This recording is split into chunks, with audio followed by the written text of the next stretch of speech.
Subscribe now and press the bell icon. Never miss an update. Good morning, नमस्कार। और बहुत सारे बच्चों ने कहा है प्रणाम, तो मेरी ओर से भी आप लोगों को ढेर सारा प्रणाम। और जिस मॉडर्न हिस्ट्री को, जिस आधुनिक भारत को, जो कि हम लोगों के जीएस का एक बड़ा सेगमेंट है, अगर हम लोग इधर रिसेंट के कोई पेपर देखें, जैसे अभी यूपी पीसीएस का भी पेपर हुआ, तो वहाँ से भी ढेर सारे सवाल आए हैं और थोड़ा सा अच्छे लेवल के भी क्वेश्चन आने शुरू हो गए हैं, इसलिए अब उस ओर थोड़ा ध्यान देना पड़ेगा। हम लोग पहले से ही पढ़ते चले आ रहे हैं और कोशिश करते हैं आपको ज़्यादा से ज़्यादा चीज़ों को, कंटेंट्स को दिया जा सके, तो उसी को अब आगे बढ़ाते हैं। आज मॉडर्न हिस्ट्री, देखिए कल की क्लास अगर आपको याद होगी तो कल हमने आपसे कहा था कि 1930 का जो दौर है ना, ये कहीं ना कहीं भारत की राजनीति और विश्व की राजनीति में एक ज़बरदस्त बदलाव लेकर आया है। बहुत तेजी से बदलती हुई प्रक्रियाएं हैं, बहुत तेजी से बदलता हुआ राजनीतिक परिवेश है, कंडीशंस हैं, जो कि दुनिया के अर्थव्यवस्था को, दुनिया की राजनीति को तो प्रभावित करेंगे ही करेंगे, साथ ही साथ वो भारत की भी राजनीति को प्रभावित करते चले जा रहे हैं। ठीक, तो आज हम लोग उसी परिवर्तित हो रहे राजनीतिक जीवन की अगर बात करें, भारत के परिप्रेक्ष्य से, भारत के कॉन्टेस्ट में अगर बात करते हैं, तो वो हम लोगों को दिखाई पड़ता है एक प्रकार का इन्विटेशन जो कि अंग्रेजों की ओर से दिया जा रहा है, एक प्रकार का वो इन्विटेशन जिससे कहीं ना कहीं सुलह समझौते की आने वाले समय में एक कोशिश की जा सकती है अंग्रेजी सरकार की ओर से। अब देखना यह है कि भारत की ओर से, भारतीय नेताओं की ओर से, भारतीय रियासतों की ओर से अंग्रेजी सरकार के इस प्रकार के इन्विटेशन को क्या दिया गया है, क्या रिजल्ट दिया गया, क्या आंसर दिया गया है, ये सब कुछ। लेकिन इसको शुरू करने से पहले एक सवाल, मैं आप लोगों का कमेंट देख रहा था जो कल की क्लास का था, उसमें कुछ बच्चों ने सवाल पूछा है कि मलंग बाबा, ये जो उपाधि थी गांधी जी की, ये उपाधि किसके द्वारा दी गई है? ठीक है, तो आप में से कोई जानता है कि मलंग बाबा गांधी जी को उपाधि किसके द्वारा दी गई है? आप पहले कोशिश करें, अगर आप आंसर दे पाएंगे तो अच्छी बात है, अदरवाइज मैं तो दूंगा। ठीक, हरदीप सिंह सर कह रहे हैं कि आप डेली क्लास लिया करें। बेटा देखो, एक शेड्यूल बना हुआ है, उस शेड्यूल के हिसाब से हम लोगों को काम करना है, और ये शेड्यूल आपको ही ध्यान में रखकर बनाया गया है ना, आपके तैयारियों को ध्यान में रखकर बनाया गया है। तो ये सारी चीज़ों को जो हम लोग आपको ध्यान में रखकर फाइनल करते हैं, उसको उसी हिसाब से चलने दिया जाए, है ना। बाकी तो फिर आपके पास हमारा कमेंट बॉक्स है ही है, हमारा टीजी चैनल है ही है, वहाँ पर आप अपने क्वेश्चन कर सकते हैं। हम लोग कोई कोताही नहीं करेंगे अपनी ओर से, मैं अपनी बात कर रहा हूँ कि आपको आंसर ना दूं, ठीक है ना। चलिए, तो एक सवाल मैंने पूछा था आपसे अभी कुछ देर पहले कि मलंग बाबा जो उपाधि है वो किसके द्वारा दी गई है, ये पूछा आप ही लोगों ने था, है ना। अब मैं आपसे पूछ रहा हूं ताकि हमको एक आइडिया लग जाए।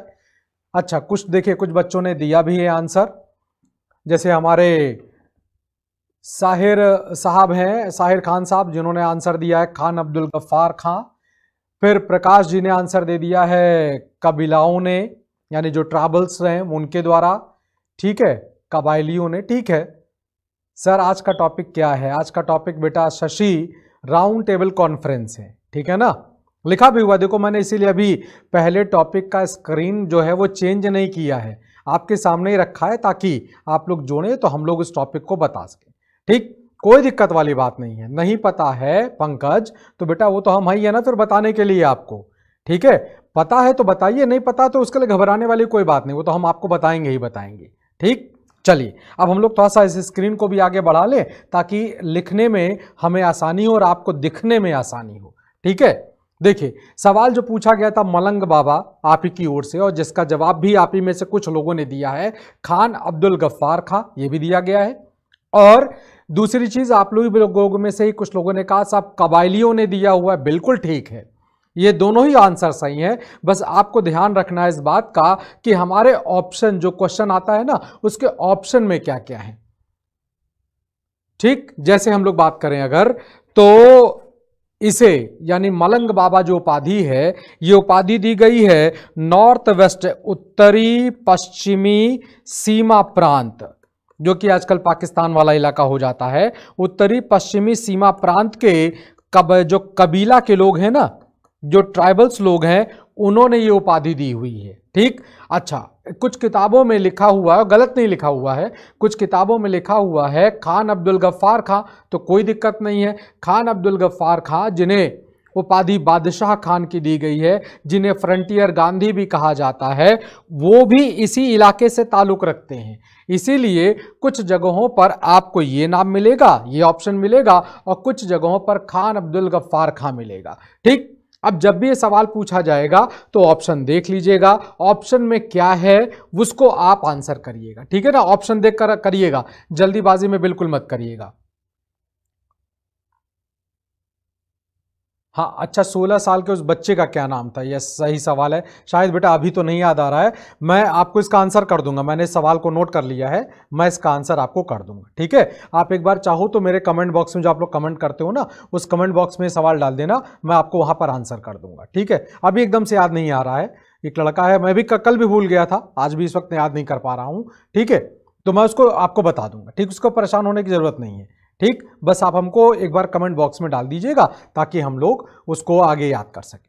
ठीक है, चलिए अब बात करते हैं राउंड टेबल कॉन्फ्रेंस की। देखिए, कल हम लोग बात कर रहे थे सविनय अवज्ञा आंदोलन को लेकर, साथ ही साथ याद होगा उससे पिछले हफ्ते हम लोग बात कर रहे थे क्रांतिकारी आंदोलन का। उसी क्रांतिकारी आंदोलन के बीच में आपका साइमन कमीशन आया हुआ है। बदलते हुए राजनीतिक परिस्थितियों को अगर ध्यान से देखा जाए तो फिर आप देखेंगे कि साइमन कमीशन जो आया, जिसने चैलेंज भी दिया, उस चैलेंज को एक्सेप्ट करके इंडियन पॉलिटिकल पार्टी के लोगों ने अपना अपना आंसर दिया, मिला जुला का आंसर दिया, जिसमें कहीं ना कहीं उनके चैलेंज को एक्सेप्ट करते हुए उनसे आंसर करने की कोशिश की गई। अलग बात है कि उसके बाद जो रिपोर्ट आती है, जिसे नेहरू कमेटी रिपोर्ट कहा जाता है, उसमें कुछ बातें अलग बनती हैं। उधर दुनिया भर में, चूंकि अब देखिए भारत की जो राजनीति है, भारत के अंदर जो आज़ादी का जो सपना पनप चुका है, जो बड़ा हो रहा है और अब ये काफ़ी बड़े रूप में, बड़े व्यापक रूप से फैलने वाला है, तो उसको लेकर कहीं ना कहीं परेशानी का सबब बनता चला जा रहा है। इसी बीच साइमन कमीशन ने अपनी रिपोर्ट लगाई कि देखिए, बदलता हुआ भारत और बदलते हुए भारत की जो राजनीतिक आवश्यकताएं हैं, अगर आपने उनमें उनको जोड़ने की कोशिश नहीं की, भारतीयों को मिलाकर आपने बातचीत करने का और सॉल्यूशन ढूंढने का काम नहीं किया, तो फिर आपको परेशानी, यानी अंग्रेजी सरकार को परेशानी उठानी पड़ सकती है। इसीलिए अब जब ये साइमन कमीशन की रिपोर्ट लगाई गई, जिस पर अच्छा खासा बहस हुआ, हाउस ऑफ कॉमन्स में भी हुआ, ब्रिटेन के जो राजा महोदय हैं उनसे भी इस बात पर चर्चा परिचर्चा हुई है, तो उस बदलते परिवेश को ध्यान में रखते हुए अब राउंड टेबल कॉन्फ्रेंस की बात कही जा रही है। 3 राउंड टेबल कॉन्फ्रेंस हुए हैं जो आप लोग ने बताया है। तीनों राउंड टेबल कॉन्फ्रेंस की अगर बात करें तो बारी बारी से अगर बात करेंगे, साथ ही साथ कुछ ऐसे फैक्ट भी हैं जो तीनों राउंड टेबल के लिए कॉमन है, जो कि आपके स्क्रीन पर दिख रहे हैं। एज लाइक कि उस वक्त तीनों राउंड टेबल की बात करते हैं, पहला, दूसरा, तीसरा, जो भी हो, तो उस वक्त इंग्लैंड का किंग कौन है, इंग्लैंड का सम्राट कौन है, तो ध्यान रखिएगा, king of England was George fifth. तो जॉर्ज पंचम उस वक्त जो हुआ करते थे वो इंग्लैंड के राजा हुआ करते थे। एक सवाल। दूसरा, राउंड टेबल के दौरान जो प्राइम मिनिस्टर हैं इंग्लैंड के, उनका क्या नाम है, तो उनका जो नाम है वो नाम है रैमसे मैकडोनाल्ड। ठीक, तो उनका नाम है रैमसे मैकडोनाल्ड। इस नाम को याद रखिएगा, वैसे भी आसान है, ढेर सारा बर्गर पिज्जा खाते ही रहते हैं, उसी में आपको याद रखना है। फिर इसके बाद आपसे पूछा जाता है वो जगह कौन सी है जहां पर मीटिंग हुई है, प्लेस।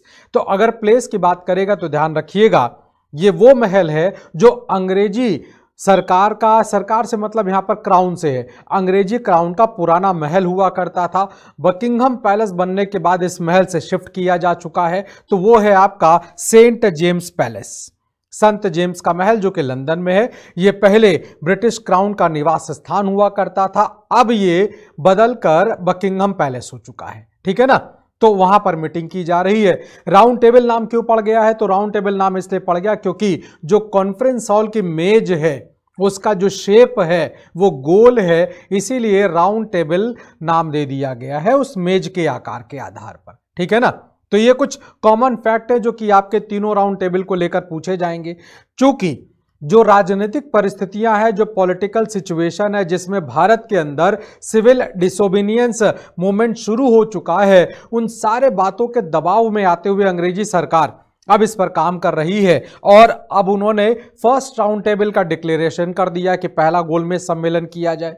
हम लोग पहले से ही पढ़ते चले आ रहे हैं कि इस वक्त जो वाइसरॉय है उनका नाम लॉर्ड इरविन है, तो बड़ा कॉमन सा चीज है, वो हम लोगों को याद रखना है। कई बार पूछा गया है, हम लोग आंसर कर पाते हैं। ठीक, हाँ, शेप राउंड था, बिल्कुल सही बात है सविता, शेप राउंड था, that's why round table conference कहा जाता। बहुत बढ़िया, वेरी गुड, शाबाश। तो अब वाइसरॉय की बात करेगा तो फर्स्ट राउंड टेबल में ध्यान रखिएगा वो हमारे इरविन महोदय हैं। अब कांग्रेस ने, अगर आप ध्यान से देखेंगे तो फर्स्ट राउंड टेबल में कांग्रेस बहिष्कार कर रहा है इस कॉन्फ्रेंस का। उसका कारण यह है कि कांग्रेस ऑलरेडी अपने गांधी जी के माध्यम से 11 सूत्री मांगों को, यानी 11 पॉइंट्स के जो डिमांड्स थे वो रख चुका है, जिसे गवर्नर जनरल और viceroy of India Lord Irwin के द्वारा डिनाई किया जा चुका है। इरविन ने डिनाई नहीं किया है, उसे इंग्लिश क्राउन की ओर से डिनाई कर दिया गया, इंग्लिश प्राइम मिनिस्टर की ओर से डिनाई कर दिया गया है। इस वजह से अब हमारे इरविन ने भी मना कर दिया। तो गांधी जी की वो जो 11 मांगे थी, जो एक तरीके से भारतीयों की मांगे थी, जिसे अस्वीकार किया जा चुका है, तो अब चूंकि अस्वीकार कर दिया है अंग्रेजी सरकार ने, तो उनके साथ किसी तरह का बात, किसी तरह का सुलह समझौता तो दिखाई पड़ नहीं रहा है। इसीलिए कांग्रेस ने सीधा सीधा बोल दिया कि देखिए, हम आपके खिलाफ आंदोलन में शामिल हैं, हम आपके इस इन्विटेशन को एक्सेप्ट नहीं कर पाएंगे और हम लोग इसमें हिस्सा नहीं लेंगे। तो कांग्रेस ने इसका बहिष्कार कर दिया है, एक बात का ध्यान रखिएगा। लेकिन उसके बावजूद इस सम्मेलन में कई सारे लोग गए हैं। उन कई सारे लोगों का जो नंबर पूछा गया है, इसलिए मैंने लिख भी दिया है कि कुल कितने लोग गए हैं। तो 80% हैं इंडिया की ओर से जाने वाले। इनमें अगर बात करें तो 13 लोग तो वो हैं जो वाइसरॉय की काउंसिल से गए हैं। 13 लोग वाइसरॉय की काउंसिल से भेजे गए हैं। अब अगर 89 में 13 माइनस कर देते हैं तो ये फिगर आ जाता है 76 का, और ये 76 लोग कई अलग अलग पॉलिटिकल पार्टी से हैं, और साथ ही साथ जो वहां की प्रिंसी स्टेट, जिसे रियासतें कहा जाता है, सभी रियासतों के लोग नहीं गए हैं। ठीक, तो कुछ रियासतों के मालिक यानी कि राजा महाराजा, या उनके रिप्रेजेंटेटिव राजकुमार के तौर पर, या उनके प्रधानमंत्री के तौर पर, यानी कुल मिलाकर पॉलिटिकल पार्टीज ने भी पार्ट किया हुआ है और प्रिंसी स्टेट भी कुछ गए हुए हैं। ये टोटल नंबर मिला लेते हैं तो ये हो जाता है 89 लोगों का। तो पहले कॉन्फ्रेंस में कितने लोगों ने हिस्सा लिया, पूछा गया है सवाल, तो वो लेने वाले, जो हिस्सा लेने वाले लोग हैं वो 89 लोग हैं। सभी लोगों का नाम याद करने की जरूरत नहीं है। नहीं सुशील, सरोजनी नायडू नहीं गई है। Sarojini Naidu second round table में जाएंगी, ठीक है, वो भी हम लोग चर्चा करेंगे बेटा, ठीक है ना। अभी हम लोग चर्चा करेंगे सरोजनी नायडू को लेकर, वो सेकेंड राउंड टेबल में, थोड़ा जल्दीबाजी हो जाएगा अभी, ठीक है। चलिए, तो कुल मिलाकर अब ये लोग गए हैं, तो इन 89 लोगों में, 89 लोगों में है कौन कौन से लोग, उनके भी कुछ बड़े नामों का उल्लेख कर लिया जाए। 89 नाम का नहीं, कुछ बड़े नामों को यहां पर देख लिया जाए, ठीक है। अब वो जो बड़े नाम है, जो प्रसिद्ध नाम है, उनमें से एक नाम है मुस्लिम लीग की ओर से आगा खां साहब हैं, मोहम्मद अली जिन्ना है, तो ये दो लोग हैं। इनके साथ साथ शफीक कुरैशी भी हैं, गए हुए हैं। तो शफीक कुरैशी, मोहम्मद अली जिन्ना, आगा खां, ये रिप्रेजेंटेशन है आपका मुस्लिम लीग पार्टी की ओर से। MR जयकर की अगर बात करते हैं तो ये गए हैं हिंदू महासभा की ओर से। तेज बहादुर सप्रू साहब जो गए हैं, ये इंडियन लिबरेशन फंड फेडरेशन की ओर से गए हैं, यानी भारतीय उदारवादी संघ की ओर से गए हैं। और इसी तरह से BR अम्बेडकर की बात करें तो BR अम्बेडकर जो डिप्रेस्ड क्लास है, जिसे आगे चलकर दलित कहा जाने लगा, जिसे गांधी जी ने फिर हरिजन का नाम दे दिया, और कॉन्स्टिट्यूशन में जिसे अनुसूचित जाति का नाम दे दिया है, शेड्यूल्ड कास्ट का नाम दे दिया गया आगे चलकर, ये इसका रिप्रेजेंटेशन आपके BR अम्बेडकर साहब, डॉक्टर BR अम्बेडकर, जो भारतीय संविधान के जनक हैं, पिता हैं। भारत के संविधान बनाने में सबसे ज्यादा जो मेहनत की गई है वो अम्बेडकर साहब के ही द्वारा की गई, इसीलिए उन्हें हम लोग फादर ऑफ इंडियन कॉन्स्टिट्यूशन भी कहते हैं। इसके अलावा सरदार कम्युनिटी, सिख कम्युनिटी की ओर से जो लोग गए हैं, उनमें नाम आता है सरदार संपूर्ण सिंह का, सरदार उज्जवल सिंह का। ठीक, सरदार संपूर्ण सिंह लीडर के तौर पर है, साथ ही साथ उज्जवल सिंह भी गए हुए हैं। तो ये कुछ बड़े नाम हैं जो वहां पर जाने वाले लोगों में हैं। ये सभी लोग जिस पानी के जहाज से जा रहे हैं उसे वॉइस ऑफ इंडिया के नाम पर जाना जाता है। अब सब लोग लंदन पहुंच गए, जहां पर राजा के जी के द्वारा, यानी जॉर्ज पंचम के द्वारा स्वागत सत्कार किया गया है। फिर सलाह मशवरा यानी बातचीत शुरू की गई है, जहां जो कुछ बड़े मुद्दे जो आने वाले समय में दिक्कत करने वाले हैं उसमें मुस्लिम लीग पार्टी अपने आप को माइनॉरिटी का बताते हुए रिजर्वेशन की बात करता है। इसी तरीके से सिख कम्युनिटी के सरदार जो संपूर्ण सिंह है ये भी अपने आप को माइनॉरिटी का बताते हुए रिजर्वेशन की बात करते हैं। डिप्रेस्ड क्लास से आने की वजह से डॉक्टर BR अम्बेडकर भी रिजर्वेशन की बात कर रहे हैं। वो अलग बात है कि तेज बहादुर सप्रू, MR जयकर और सरदार उज्जवल सिंह इन सारे मुद्दों को नहीं उठा रहे हैं। रियासतों के अपने अलग अलग मुद्दे हैं, लेकिन ये 3 मुद्दे जो हैं बहुत तेजी से बड़े बन गए। अब जब ये 3 मुद्दे तेजी से बड़े बने तो इसी को अब अंग्रेजी सरकार भुनाने में लग गई कि यार बहुत बढ़िया, ये तो ऑलरेडी बटे हुए हैं और हमारा काम आसान होने वाला है। तो इसीलिए उन्होंने बाकी सारे मुद्दों को किनारे कर दिया और इस रिजर्वेशन वाले मुद्दे को लेकर अब यह कहकर सांत्वना दिया गया है कि हम लोग सेकेंड राउंड टेबल में जब इकट्ठा होंगे और उम्मीद करते हैं कि उस राउंड टेबल में कांग्रेस को भी बुलाया जाएगा, वहां पर इस मुद्दे को रहकर एक आम सहमति बनाते हुए आप लोगों की बात को रखते हुए हम लोग उस रिजर्वेशन की ओर चलेंगे। तो ये बात बता दी गई है। इस बात के साथ इस मीटिंग को खत्म कर दिया गया और सब लोग चले आए हैं भारत की ओर। अब भारत आ गए हैं, अलग अलग सब लोगों ने अपना काम शुरू कर दिया है, लेकिन कांग्रेस अभी भी अपने सविनय अवज्ञा के आंदोलन की ओर चल रही है और डे बाय डे वो आंदोलन बड़ा भी होता जा रहा है। इन्हीं में से कुछ लोग ऐसे भी हैं जिनमें से जयकर साहब का नाम और तेज बहादुर सप्रू जी का नाम आता है। इस दौरान हमारे ये जो दोनों लोग हैं ये लोग गांधी जी, खासकर गांधी जी से मुलाकात कर रहे। देखिए कांग्रेस के अंदर अब तक गांधी जी का नाम बहुत बड़ा हो चुका है, इतना बड़ा कि अगर गांधी जी तैयार हो जाएंगे तो फिर कहीं कोई परेशानी वाली बात नहीं होगी। इसीलिए गांधी जी से बातचीत करने का सिलसिला शुरू करने की कोशिश की जा रही है और अब हमारे गांधी जी से मुलाकात करने का काम किया जयकर साहब ने और तेज बहादुर सप्रू महोदय ने। उस वक्त जो वाइसरॉय हैं वो इरविन है, इसीलिए एक समझौता कराने की कोशिश की जा रही है जिसे गांधी इरविन समझौता के नाम पर जाना जाता है। ठीक, एक चीज यहां पर ध्यान रखिएगा, इस समझौते में मेडिएटर का यानी कि दोनों लोगों को, दोनों नेताओं को मिलाने का काम किसने किया है, तो ये काम किया हुआ है जयकर ने।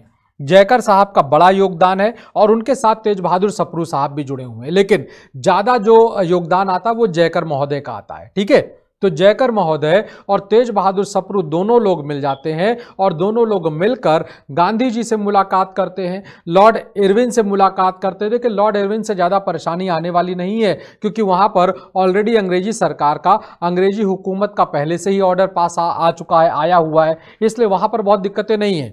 लेकिन अब इधर कांग्रेस को तैयार कराना और ऊपर से गांधी जी को तैयार कराना है। ठीक, तो कहीं ना कहीं यहाँ पर जो प्रभाव पड़ रहा है वो आपका गांधी जी के ऊपर आना है, तो गांधी जी को निर्णय लेना है। इन दोनों लोगों ने गांधी जी से मुलाकात की है और फाइनली अब मार्च का महीना है जो कि 5 तारीख का महीना 1931 का साल है। दोनों नेताओं की मुलाकात होती है, इरविन की और गांधी जी की, जिसे इतिहास में गांधी इरविन समझौता के नाम पर जाना जाता है। इस गांधी इरविन समझौता को एक नाम और दिया जाता है। अच्छा, डेट को लेकर बेटा डेट लिखी हुई है, आप अगर ध्यान से देखोगे तो जो बड़ा सा हेडिंग आपका पड़ा हुआ है ना, वहां पर आपको सारी डेट लिखी हुई है। आप पूरे स्क्रीन को ध्यान से देखोगे तो दिक्कत नहीं होगी। ठीक है, और अगर फिर भी नहीं दिखाई पड़ रहा है, दिक्कत हो रही है, तो 5 मार्च 1931 की बात है, डेट लिखा हुआ है, कोई घबराने वाली बात नहीं है। ठीक है, चलिए, तो अब हमने सवाल ये पूछा था कि गांधी इरविन समझौते को दूसरा और क्या नाम दिया जाता है। ठीक, जल्दी से इसका आंसर कर दीजिएगा कि गांधी इरविन समझौता ये तो प्रसिद्ध नाम है, इसे हम लोग एक और नाम भी देते हैं। ठीक, उसको बता दीजिए। और दूसरी चीज, मेरी एक शिकायत है आप लोगों से, मैं जब आप लोगों के साथ ये चैट को पढ़ता हूं, देखता हूं, तो आप लोगों का जो पहले जो नंबर हुआ करता था वो नंबर कम हो रहा है। इसका मतलब ये है कि कुछ बच्चे ऐसे हैं आपके साथ में जिनका रुझान पढ़ाई लिखाई पे थोड़ा कम हो रहा है, तो आपकी जिम्मेदारी है अपने दोस्तों को इस ओर लाने की। ठीक है ना, कि जुड़ें, क्लास में आए, पढ़ें। ठीक, एक ही लाइन सही, बहुत ज़्यादा नहीं, लेकिन एक ही लाइन सही। एक बात तो मैं आपको ज़्यादा बताऊंगा जो कि आप लोग जानते होंगे, उससे एक लाइन तो मैं ज़्यादा बताऊंगा आपको। ठीक है, प्रकाश मिश्रा जी और मोहम्मद शारिक और मनु कुमार जी, प्रकाश मिश्रा जी, नंद राम साहब, सुशील जी, चौधरी साहब, ये वो नाम है जिन्होंने आंसर देने शुरू कर दिए हैं, ठीक है ना। तो इसे हम लोग बिल्कुल सही आंसर दिया बेटा मनदीप, ठीक है। तो आप लोग ने बिल्कुल सही आंसर दिया है प्रेम शंकर जी, ठीक। अब मैं फिर से आप लोगों के बीच में बता देता हूं इसका दूसरा नाम क्या है। चूंकि यह समझौता दिल्ली में हुआ है, इसीलिए इसे दिल्ली पैक्ट या दिल्ली समझौता भी कहा जाता है, ठीक है। दिल्ली पैक्ट और दिल्ली समझौता दिल्ली समझौता के नाम पर जाना जाता है। दिल्ली में इसलिए हुआ क्योंकि तब दिल्ली मुख्य आपका राजधानी बन चुका था। एक बात, दिल्ली में वायसरॉय के लिए एक ऑफिशियल बड़ा सा भवन बना दिया गया, जिसे उस जमाने में वायसरॉय हाउस कहा जाता था और जिसे आजकल हम लोग राष्ट्रपति भवन के नाम पर जानते हैं, जो कि रायसीना हिल्स के नाम पर भी जाना जाता है। और Raisina Hills basically Aravalli mountain का एक निचला हिस्सा है और उसी पर यह राष्ट्रपति भवन बना हुआ है। इसलिए कई बार आपने सुना होगा कि रायसीना हिल्स का भी नाम लिया जाता है राष्ट्रपति भवन के लिए। तो चूंकि दिल्ली में है आपका वायसरॉय हाउस, राष्ट्रपति भवन, इसलिए इसे दिल्ली पैक्ट भी कहा जाता है, ठीक है ना। तो इस बात को ध्यान में रखिएगा, कई बार दिल्ली पैक्ट करके पूछा भी गया है, कंफ्यूजन हो जाता। कंफ्यूजन ना हो आप लोग जब एग्जाम का सामना करें तो फिर उस बिंदास तरीके से करें कि देखो भाई हमें 100% तो नहीं आता, लेकिन हाँ 95% तो आता है, ठीक है।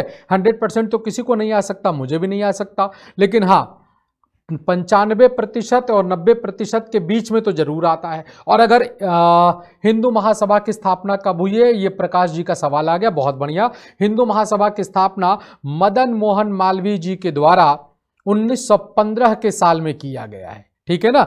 मदन मोहन मालवीय के द्वारा 1915 में स्थापित कर दिया गया है आपका हिंदू महासभा, ठीक है प्रकाश, क्लियर हो गया। चलिए, तो अब यह समझौता हुआ है जहां पर दोनों लोग, खाली गांधी जी बैठे हुए हैं और आपके लॉर्ड इरविन बैठे हुए हैं, बातचीत हुई है। सुलह समझौतों पर मुद्दों पर बातचीत करते हुए हस्ताक्षर कर दिए गए हैं, दोनों लोगों की ओर से हामी भर दी गई है। गांधी जी ने जब हस्ताक्षर किया तो उन्होंने इरविन से कहा कि मिस्टर इरविन, हमें एक परमिशन अपने कांग्रेस की भी चाहिए, क्योंकि कांग्रेस, ये देखिए कांग्रेस को आप जोड़िएगा मत, वर्तमान कांग्रेस हो उस जमाने की कांग्रेस से जोड़ मत दीजिएगा, दोनों अलग अलग हैं। मैं पहले भी बता रहा हूं और आज भी बता रहा हूं, ठीक है। ये दोनों अलग अलग पॉलिटिकल पार्टी हैं, इन दोनों को जोड़िएगा मत। हाँ, नाम जरूर मिलता जुलता रहता है और कुछ लोग दावा करते रहते हैं पुराना पुराना, तो इसलिए कंफ्यूज मत होइएगा, ठीक है। वर्तमान जो आपकी कांग्रेस है वो कांग्रेस है इंदिरा कांग्रेस है, उसका नाम इंदिरा कांग्रेस है, नेशनल कांग्रेस नहीं है, वो अलग है, ये अलग है, ठीक है बेटा। तो कांग्रेस से एक हमको कहीं ना कहीं परमिशन लेना पड़ेगा। इसी वजह से जल्दीबाजी में मार्च के अंतिम महीने में अगर बात करते हैं, मार्च के अंतिम महीने में अगर बात करते हैं तो फिर एक अधिवेशन किया जाता है जिसे हम लोग कराची अधिवेशन के नाम पर जानते हैं। अब एक सवाल और जल्दी से ले लीजिए आप लोग, कराची अधिवेशन के अध्यक्ष का नाम बताइएगा। Who was the president of Karachi conference of Congress? Karachi Congress के कराची अधिवेशन के अध्यक्ष का नाम बताइए, जल्दी से बताइएगा, तब तक हम लोग आगे की बात कर लेते हैं। तो कराची अधिवेशन में मुद्दा आया जिसमें इस समझौते को रखा गया, जिसके प्रस्ताव को पढ़ा गया और प्रस्ताव को जिसमें सहमति बनाते हुए अब पास कर दिया गया कि सेकंड राउंड टेबल में कांग्रेस भी हिस्सा लेगा। अब दूसरा सवाल बन रहा है कि कांग्रेस की ओर से कौन जाएगा। अब चूंकि जब ये बात आई तो गांधी जी अपने आप में एक बहुत बड़ा नाम है, इसलिए सब लोगों ने सहमति के साथ गांधी जी का नाम ले लिया है, ठीक। देखिए अंशु चौधरी साहब हैं जिन्होंने आंसर कर दिया है सरदार पटेल, इमरान साहब ने भी सरदार पटेल का नाम ले लिया है, ठीक। बनवारी लाल साहब ने भी, ठीक, बहुत बढ़िया। जितने लोग भी आंसर कर रहे हैं सब लोग नाम ले रहे हैं, तो बहुत बढ़िया। कराची अधिवेशन के अध्यक्ष हमारे सरदार वल्लभ भाई पटेल हैं, बिल्कुल सही आंसर किया आपने। एक बात का और ध्यान रखिएगा, एक सवाल पूछा जाता है कि कांग्रेस के द्वारा सबसे पहली बार जो फंडामेंटल राइट है यानी कि मौलिक अधिकार की मांग किस अधिवेशन में रखा गया? तो ध्यान रखिएगा, मौलिक अधिकारों का भी जो मांग है इसी कराची अधिवेशन में रखा गया है। वैसे ये कराची अधिवेशन जब सविनय अवज्ञा चल रहा था तो गांधी जी ने एक सुझाव दिया था, जिसको मान लिया गया था कि जब तक हम लोग आंदोलन चलाएंगे किसी प्रकार का अधिवेशन नहीं चलाया जाएगा। तो 1930 के बाद से कांग्रेस के अधिवेशन नहीं होंगे। ये जो कराची अधिवेशन है ना, ये स्पेशल कॉन्फ्रेंस है, चूंकि कांग्रेस का जो अधिवेशन मना किया जाता है ऑफिशियली, वो तो दिसंबर में किया जाता है। 26 से लेकर 31 दिसंबर के बीच का प्री अनाउंसमेंट डेट है वो ऑलरेडी था। तो ये स्पेशल कॉन्फ्रेंस है जिसका अध्यक्षता हमारे सरदार वल्लभ भाई पटेल जी ने किया है। अब यहां पर सहमति बन गई कि गांधी जी जाएंगे कांग्रेस की ओर से। तो सेकेंड राउंड टेबल जो कि 7 सितंबर से लेकर दिसंबर 1931 तक हो रहा है, देखिए लिखा भी हुआ ऊपर की ओर, है ना। अब कांग्रेस की ओर से गांधी जी जा रहे हैं, तो ध्यान रखिएगा कि दूसरे गोलमेज सम्मेलन में कांग्रेस का प्रतिनिधित्व किसने किया। तो बस एक चीज का ध्यान रखिएगा, वो है आपके सिर्फ और सिर्फ गांधी जी, ठीक है।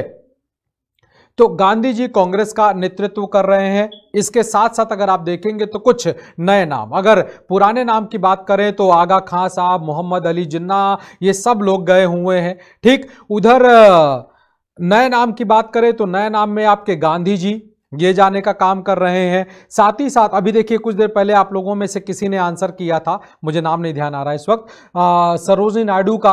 तो सरोजनी नायडू साहिबा इस बार गई हैं सेकेंड राउंड टेबल में, ठीक है। तो सरोजनी नायडू साहिबा गई हैं जिन्होंने इंडियन वुमेन फेडरेशन का, भारतीय महिला संघ का प्रतिनिधित्व किया है। और नायडू साहिबा अकेले नहीं गई हैं, उनके साथ एक अंग्रेज महिला जो कि भारतीय नागरिक बन चुकी हैं, साबरमती आश्रम की वो एक गांधी जी की उपासक है, जिनको मीराबेन का नाम दे दिया गया है, तो वो भी गई हुई हैं। तो ये सब लोग पहुंचे हुए हैं, ठीक है। अब हमारे गांधी जी, एक सवाल और पूछा जाता है कि गांधी जी किस पानी के जहां, मदन मोहन मालवीय साहब भी गए, बिल्कुल सही। इस बार हिंदू महासभा की ओर से मदन मोहन मालवीय गए, बिल्कुल सही कहा आपने, ठीक है। प्रकाश जी ने आंसर दिया, बिल्कुल ठीक दिया है। तो अब की बारी जब ये सब लोग गए हैं तो एक सवाल पूछा जाता है कि गांधी जी ने अपनी ये यात्रा किस पानी के जहाज से किया है। तो देखिए दीपिका जी ने पहले ही आंसर दे दिया है, और वो आंसर है आपका SS राजपूताना। जहाज का नाम है SS राजपूताना, याद रखिएगा इस नाम को, ये कई बार पूछा जा चुका है और सिविल में भी पूछा जा चुका है, ठीक है ना। तो पूछा गया कि गांधी जी किस जहाज से गए हैं, तो वो SS राजपूताना से गए हैं। अब एक सवाल का आंसर और कर दीजिएगा, ये तो मैंने बता दिया, बाकी लोग, या हम सवाल पूछ लें आपसे कुछ ऐसे कि डॉक्टर अंबेडकर किस जहाज से गए थे, ठीक है। तो इसको भी जल्दी से आंसर कर दीजिएगा कि डॉक्टर अंबेडकर किस जहाज से गए हुए हैं। गांधी जी का तो आपने बता दिया, मैंने भी बता दिया। अब बात आ रही है कि डॉक्टर अंबेडकर किस जहाज से गए हुए हैं या बाकी और कुछ लोग किस जहाज से गए हुए हैं, ठीक। SS राजपूत INS, तो बेटा वो तो ठीक है, बिल्कुल सही है। INS जो आपने नाम दिया है वो तो ठीक, वो अलग चीज है, लेकिन इसका जो पूरा नाम है वो SS राजपूताना है, ठीक है ना। चलिए, तो बाकी लोग किस पानी के जहाज से गए, जल्दी से उसका आंसर कर दीजिएगा। अब यहां पर जाकर बात हो रही है, गांधी जी पानी के जहाज से उतरकर पहुंच रहे हैं और देश के दोनों तरफ अगर आप देखेंगे, मतलब लंदन की बात कर रहे हैं, तो सड़क के दोनों तरफ लोग गांधी जी का स्वागत करने को तैयार हैं। उनके जिंदाबाद के नारे लग रहे हैं। ये वो नारे हैं जो भारतीय लोग वहां पहुंच चुके हैं, जो वहां के नागरिक बन चुके हैं, ठीक है। तो वो लोग हैं जो कि हाथ हिलाकर गांधी जी को वेलकम कर रहे हैं। गांधी जी ने भी अपनी कार का शीशा खुलवा दिया है और उन्होंने भी अपना हाथ बाहर निकालकर लोगों को, जिसे हाय नहीं कहते, हाय बोलना, तो इस तरह से वो आगे बढ़ते चले गए। पहुंच गए सेंट जेम्स पैलेस। और इंग्लैंड में, फ्रांस में, यूरोप में जो आर्किटेक्चरिंग की आर्ट है, जो स्थापत्य कला की कला है, वो कहलाती है गॉथिक स्टाइल, जिसमें ऊंचे चबूतरे पर महल बनाए जाते हैं। तो ऐसा ही ऊंचा चबूतरे पे बना हुआ है सेंट जेम्स पैलेस। तो गांधी जी गाड़ी से उतरते हैं, कार से उतरते हैं और अब वो सीढ़ियों पर चल पड़े हैं। मैकडोनाल्ड प्रधानमंत्री महोदय हैं जो कि किनारे की ओर बाहर गेट पर खड़े हैं, जो कि गांधी जी को उस धोती और वो जो गमछा टाइप का उन्होंने लपेटा हुआ है, उस रूप में देखकर वो बड़े परेशान हैं। मैकडोनाल्ड साहब ने बढ़िया सूट वूट बनवाया हुआ है और गांधी जी वही लकड़ी वाला चप्पल पहनकर और अपने उस रूप में उतर गए, तो थोड़ा अजीब भी लगा। लेकिन वहां पर जाकर हाथ उत मिलाकर अब चलने अंदर की आइए मीटिंग को शुरू किया जाए।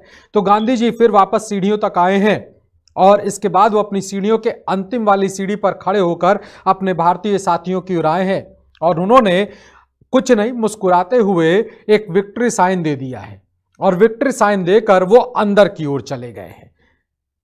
गांधी जी किस कार से गए थे? गांधी जी की कार हुआ करती थी जिसमें उनको बैठाया गया है, वो रोल्स रॉयस थी। एम्बेसडर नहीं चलती बेटा वहां पर, दैट वाज रोल्स रॉयस। ठीक है, चलिए, तो अब गांधी जी अंदर की ओर गए हैं जहां पर बातचीत हो रही है। अब बातचीत के दौरान अब वहां पर पुराना वाला मुद्दा, रिजर्वेशन वाला जो मुद्दा है ना, वो आ गया सामने की ओर। गांधी जी ने सारी बातों को सुना है कि साहब मुस्लिम लीग पार्टी बात कर रही है रिजर्वेशन को लेकर, सिख कम्युनिटी भी बात कर रही है रिजर्वेशन को लेकर, और डॉक्टर अंबेडकर भी है।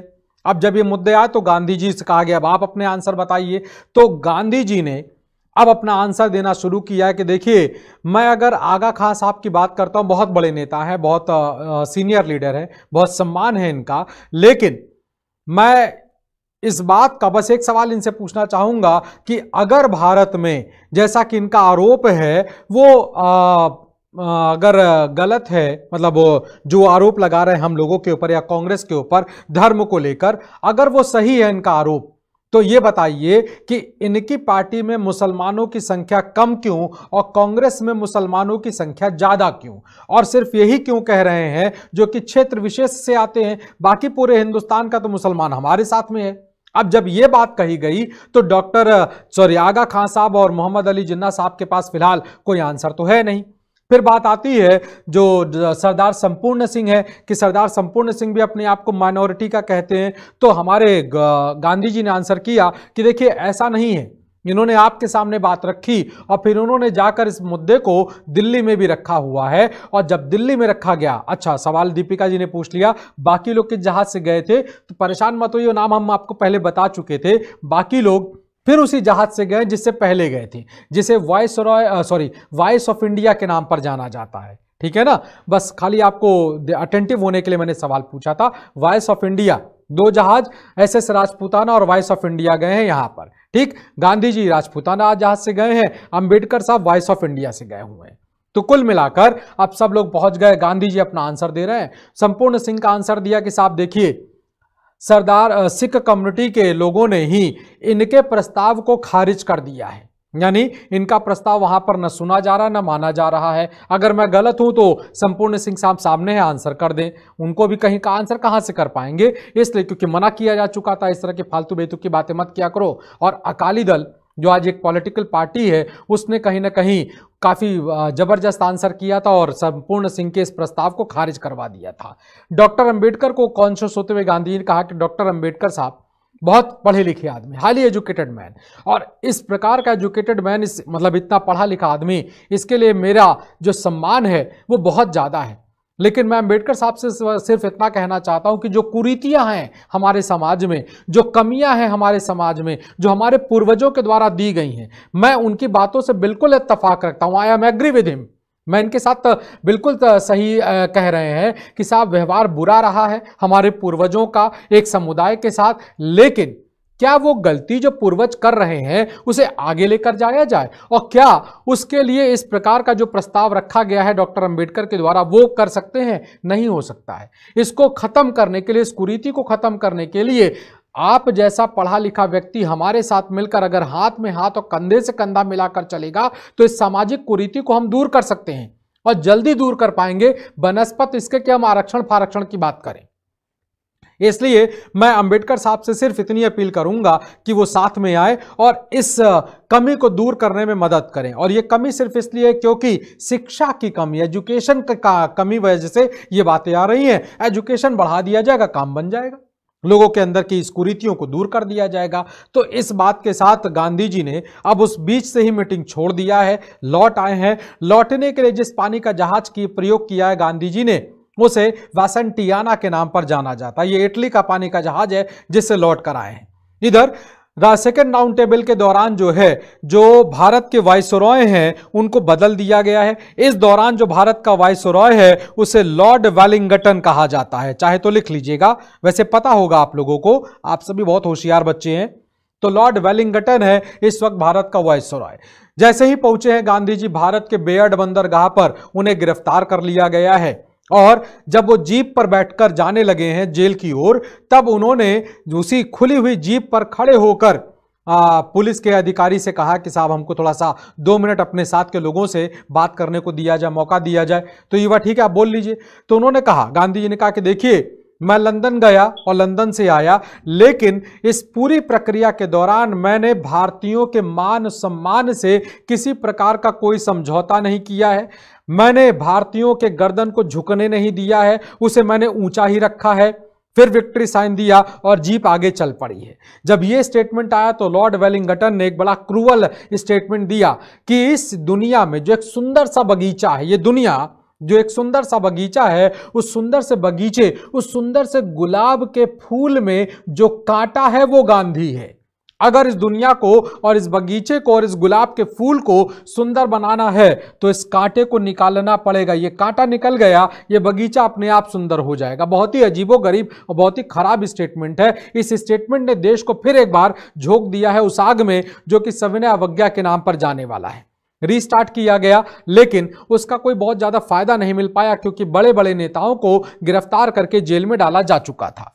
इधर प्रधानमंत्री मैकडोनाल्ड ने तुरंत ही एक नया अनाउंसमेंट कर दिया है जिसे हम लोग सांप्रदायिक पुरस्कार के कम्युनल अवार्ड के नाम पर जानते हैं, जिसमें यह कहा गया कि वो लोग जो माइनॉरिटी ग्रुप से आते हैं, अल्पसंख्यक वर्ग से आते हैं, एज लाइक मुस्लिम और सिख, इनको, और जो अनटचेबल, जो अछूत हैं, उनको भी हम लोग आरक्षण देंगे। यहीं पर एक बात का ध्यान रखिएगा, जो अनटचेबल शब्द है ना, इसी को अब एक नया रूप दे दिया जाएगा और इसी को कर दिया जाएगा, इसी को अब एक नया रूप दे दिया जाएगा और वो रूप होगा आपका जिसे हम लोग अनुसूचित जाति के नाम पर। तो कहीं ना कहीं अब यहां से एक नई शब्दावली का प्रयोग होगा, अनुसूचित जाति, यहीं से निकल कर आएगा जिसे शेड्यूल्ड कास्ट कहा जाता है। ठीक है, चलिए अब हम लोग बात करते हैं। तो ये रिजर्वेशन की बात कर दी गई है, लेकिन इस रिजर्वेशन को लेकर कुछ लोग तो सपोर्ट कर रहे हैं, लेकिन कुछ लोग इसके विरोध में है, क्योंकि ये विभाजन का, बंटवारे का वो लकीर था जिसको खींचने का काम किया अंग्रेजी सरकार ने। इसी बात को लेकर गांधी जी भूख हड़ताल पर बैठ गए हैं जेल के अंदर में। और उधर बाकी लोगों, मदन मोहन मालवीय, राजेंद्र प्रसाद, बाकी लोगों की बात करें तो सब लोग कहीं ना कहीं इसी बात को लेकर परेशान है और इस परेशानी को दूर करने की कोशिश कर रहे हैं। डॉक्टर अंबेडकर से मुलाकातों का सिलसिला शुरू हुआ है और उस मुलाकातों में बड़ा योगदान दिया है मदन मोहन मालवीय साहब ने और राजेंद्र प्रसाद साहब ने। इन दोनों लोगों ने अंबेडकर साहब से मुलाकात की है और अब डॉक्टर अंबेडकर और गांधी जी के बीच एक समझौता कराने की बात चल रही है। वो समझौता जो कि गांधी जी और डॉक्टर अंबेडकर के बीच होने वाला है, उसे पूना समझौता के नाम पर जाना जाता है, क्योंकि जिस जगह पर गांधी जी बंद है वो जेल का नाम है यरवदा जेल, और यरवदा जो जेल है वो आपकी पूना में आती है। तो पूना की जेल में अब समझौता होने जा रहा है, जहां पर इस बात को कहा गया, बिल्कुल सही, आर्टिकल 17 जो बात कर रहे हैं वो अस्पृश्यता का अंत करता है, जो कि हम लोगों के फंडामेंटल राइट में आता है, जो कि समानता के अधिकार की बात करता है। बिल्कुल ये शब्द यहीं से आगे चलकर जोड़ा गया। जब मौलिक अधिकार लिए गए ना, तो ये सारी चीजें यहीं से ली गई हैं, ताकि इसको आने वाले समय में, आने वाले भारत में जो दूरियां हैं उसे खत्म कर दिया जाए, इसलिए अब तय कर लिया गया था। इसीलिए इसे देखिए आर्टिकल 17 में डाल दिया गया है, क्योंकि भारत में सभी लोग समान हैं। समानता की बात कही गई है आर्टिकल 14 to 18, 14 से 18 के बीच में, ठीक है, जिसमें 17 आप लोगों ने बताया कि वो आपके अनटचेबिलिटी को रिमूव करने की बात करता है। बिल्कुल सही है, ठीक, बहुत बढ़िया, वेरी गुड। तो अब मुलाकात हुई, दोनों लोगों के बीच बातचीत हुई और फाइनली समझौता हो गया, जिसे हम लोग पूना समझौता के नाम पर जानते हैं। अंग्रेजों का चलाया हुआ हर एक तरीका, हर एक बाण कमजोर पड़ता चला जा रहा है और यही कारण रहा कि अब दिखावे के तौर पर थर्ड राउंड टेबल को करने की बात आती है। तीसरा गोलमेज सम्मेलन किया गया है। इस गोलमेज सम्मेलन में जाने वाले लोगों की संख्या अब की बारी और कम हो गई है, सिर्फ और सिर्फ 46 लोग हैं जो गए हैं। कांग्रेस ने सिर्फ और सिर्फ दूसरे वाले अधिवेशन में हिस्सा लिया हुआ है, न पहले में लिया न तीसरे में लिया हुआ है, ठीक है। डॉक्टर आगा खां की बात करें तो आगा खां साहब की डेथ हो गई है, लेकिन तीसरे अधिवेशन में आगा खां जूनियर गए हैं, जो कि आगा खां साहब के बेटे हैं, जिन्हें इतिहास आगा खां जूनियर के नाम पर जानता है, वो गए हैं। मोहम्मद अली जिन्ना नहीं गए हैं, ध्यान रखिएगा। जिन्ना सिर्फ 2 में गए हैं, पहले और दूसरे में, तीसरे में नहीं गए हैं। बाकी ढेर सारे लोग गए हैं। लेकिन एक सवाल पूछा जाता है आपका कि वो कौन सा पॉलिटिकल लीडर था जिसने तीनों सम्मेलनों में हिस्सा लिया था। तो ध्यान रखिएगा, वो डॉक्टर अंबेडकर है जिन्होंने तीनों सम्मेलन में हिस्सा लिया हुआ है। ठीक है, अगर पूछा जाए सवाल इस बात को लेकर कि तीनों सम्मेलनों में हिस्सा लेने वाले नेता का नाम बताइए, तो वो डॉक्टर अंबेडकर हैं। एक चीज का और ध्यान रखिएगा, एक और शख्स है जिसने तीनों सम्मेलनों में हिस्सा लिया है।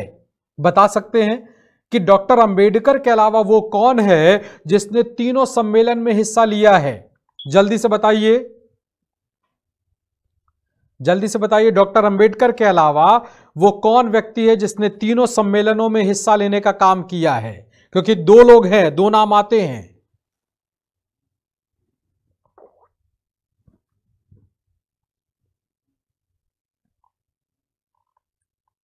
जल्दी बताइए।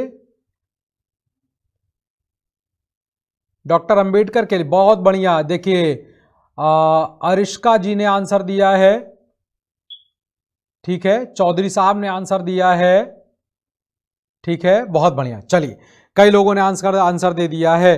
तो तीनों सम्मेलनों में हिस्सा लेने वाले जो दूसरे व्यक्ति हैं उनका नाम आता है, और वो है आपके तेज बहादुर सप्रू। ठीक है ना, आप ध्यान रखिएगा, तेज बहादुर सप्रू। पहले 2 अधिवेशन में सप्रू महोदय इंडियन लिबरल फेडरेशन की ओर से गए हैं, जबकि तीसरे सम्मेलन में वो वाइसरॉय की काउंसिल के मेंबर के तौर पर गए हैं। ठीक, आमतौर पर जो किताबों में लिखा है, आमतौर पर जो पूछा जाता है सवाल, वो डॉक्टर अंबेडकर को लेकर पूछा जाता है। ठीक है ना, कि किस राजनेता ने, तो ध्यान रखिएगा डॉक्टर अंबेडकर। अगर डॉक्टर अंबेडकर ऑप्शन में नहीं होगा तब आपका आंसर आ जाएगा तेज बहादुर सप्रू का। ठीक है, इस बात को ध्यान में रखिएगा। अमूमन आमतौर पर मैक्सिमम टाइम पर डॉक्टर अंबेडकर का ही नाम रहता है। हमने सिर्फ आपकी जानकारी को बढ़ाने के उद्देश्य से यह सवाल पूछा था। तो तीसरा राउंड टेबल हुआ जिसमें कोई खास बात नहीं आई निकलकर, जिसमें कोई खास निर्णय नहीं लिया गया। और देखिए, हम एक बात और आपसे कहते चले जा रहे थे कि डे बाय डे लगातार दुनिया की और यूरोप की राजनीति में बड़ा बड़ा परिवर्तन आना शुरू हो रहा है, और उस बड़े परिवर्तन में जो कोलोनिज्म है, जिसे उपनिवेशवाद कहा जा रहा है, वो खत्म की कगार पर आता चला जा रहा है। क्योंकि जल्दी ही एक देश होगा जो तैयारी कर रहा है इंग्लैंड की मोनोपोली जो बन गई है पूरी दुनिया में बड़े इस पे, तो उसे खत्म करने को लेकर, तो कहीं ना कहीं उस बात को लेकर ये मुद्दा चल रहा है और उसके लिए तैयारी चल रही है। आज की क्लास हम लोग यहीं तक रखते हैं। अगली मुलाकात हम लोग फ्राइडे को करेंगे। फिर से एक बार आपको समय बता देता हूं, क्योंकि कई बार बच्चों ने सवाल पूछा, आप लोगों ने पूछा कि टाइमिंग क्या है। टाइमिंग बेटा सुबह 11:15 की है, एक बात। दूसरी बात, जिस दिन हमारी आपकी क्लास होती है वो क्लास होता है फ्राइडे और सैटरडे का, यानी कि शुक्रवार और शनिवार का दिन है जिसमें हम लोग क्लास करते हैं। ठीक, जैसा कि हम पहले से कहते चले आए हैं कि सब्सक्राइब वाला बटन जरूर दबाएं, ताकि आप अधिक से अधिक ताकतवर और ज्यादा से ज्यादा संख्या में जुड़कर अपने आप को कहीं ना कहीं बड़े कंपटीशन के लायक लेकर बनाएं, अपने आप को आगे लेकर चले। ठीक है ना, तो इस बात का ध्यान रखिएगा। ठीक, बाकी लाइक आप करते ही हैं, करेंगे ही करेंगे, लाइक और शेयर वाला आपका काम है। हाँ, थोड़ा सा इसे थोड़ा और तेज मात्रा में करें और तेज संख्या में करें तो ज़्यादा अच्छा रहेगा। ठीक, इसी के साथ साथ अपने जो क्वेश्चन रहते हैं वो कमेंट पर जरूर डाल दीजिएगा, ताकि हम आपको आंसर कर सकें।